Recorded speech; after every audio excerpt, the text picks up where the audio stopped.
We're here with Wilkes University football head coach Trey Brown as we look forward to the Colonel's final game of the regular season against the Kings Monarchs.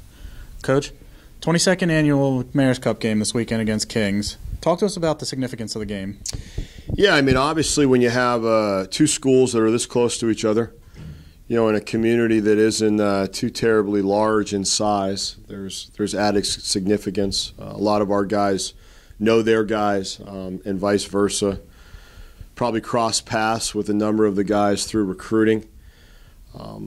It's the final game of the year, which always adds a little bit of value as well. Everybody wants to feel good going into the off season, regardless of the kind of year that they've had. So, I think it's a pretty big deal to the community. I know it's a pretty big deal to the institutions, and we're hoping that we can play well on Saturday and come out on the right side of it.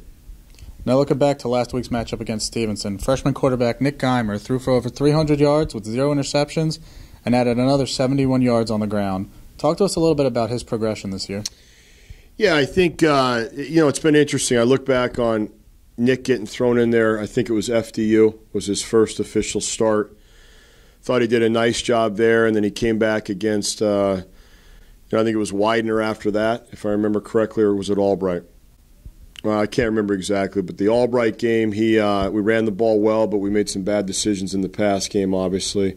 Then you come back with the Stevenson game last week. We threw the ball a little bit better, but we had the 3 turnovers. So I think the progression for Nick has been great, kind of like the progression at times for Wade when he first started out. You're talking about 2 freshman football players that are 18 years old playing the toughest position in sports to play. So am I surprised with how he's progressed in some certain areas? No, I'm really not. He's got a skill set that's great to work with. He's an intelligent guy. It's very important to him. The other note I want to make is I think he has some guys around him that are stepping up their play as well, which tends to happen. I think a lot of times too much of the credit and too much of the blame goes to the quarterback position. I think you have some guys up front, some guys on the perimeter, some guys that he's handing the ball to that have kind of stepped up their level of play as well. So Nick's played pretty well at times the last few weeks. We got to eliminate some turnovers, but I think overall there's been some guys that have helped him do that as well.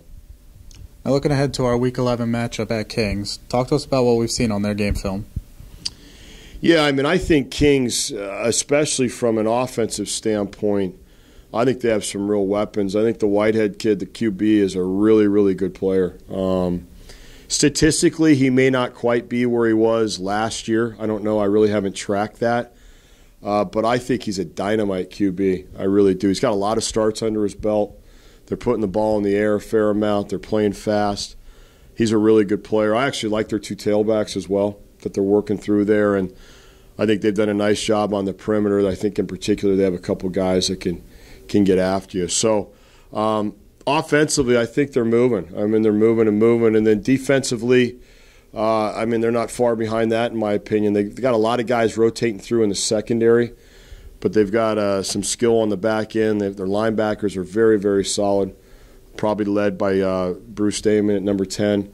And then up front, they play extremely, extremely hard. So on film, they're a good football team, and I think in this kind of game, you could kind of throw the records out. It's a rivalry game. It's going to come down to some critical, probably possessions and some moments within it.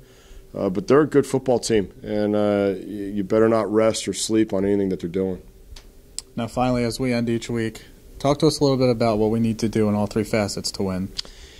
Yeah, I mean, I probably sound real similar each week, Adam, but I mean, in my opinion, you look at us offensively, we haven't taken care of the football. It's hurt us. It really, really has. And a number of these games that we could have been closer or even won, we just have not taken care of the football. So we got to do a better job in that area.